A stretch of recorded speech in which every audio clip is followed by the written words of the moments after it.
Thank you. And in fact, right now, folks, we do have some breaking news from the Federal Reserve.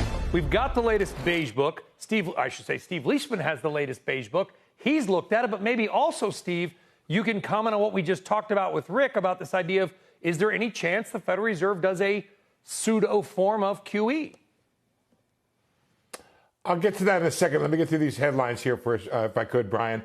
It's a kind of dour or downbeat beige book with the Fed saying economic activity changed little from the prior report. That prior report showed little economic activity. 3 districts said there was modest growth.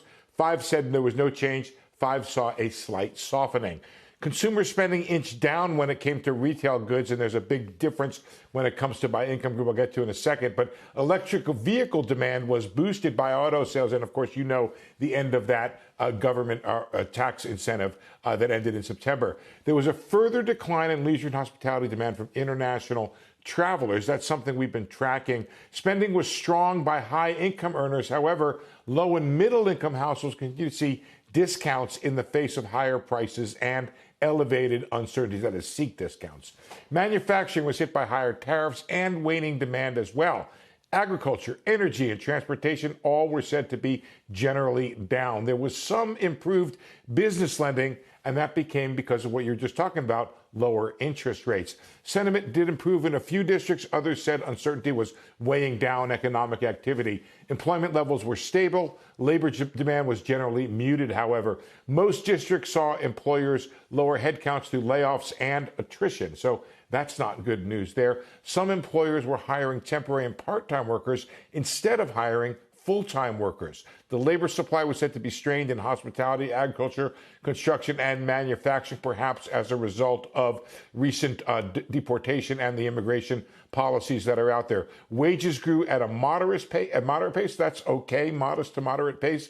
Health insurance expenses drove up labor costs. Now, on the important issue of inflation, prices increased further with input costs increasing at a faster pace and tariff input costs increased across many districts. There was, however, a lot of difference in the pass-through of tariffs to final prices. It varied, with some businesses passing along, others holding the line. There was waning demand in some markets that pushed prices down even further. The Fed could always increase QE, Brian, but really what we heard yesterday from the chair was part of an ongoing process where the Fed was trying to find the right level of reserves in the system. And so what was talked about yesterday was ending quantitative tightening. In other words, ending the runoff or the failure to replace those bonds that are running off of the Fed's balance sheet. No talk at all at this time at all, really, of changing course and going back to quantitative easing. In fact, I think, Brian, that because of the experience from the pandemic, the bar for doing QE the next time will be quite a bit higher.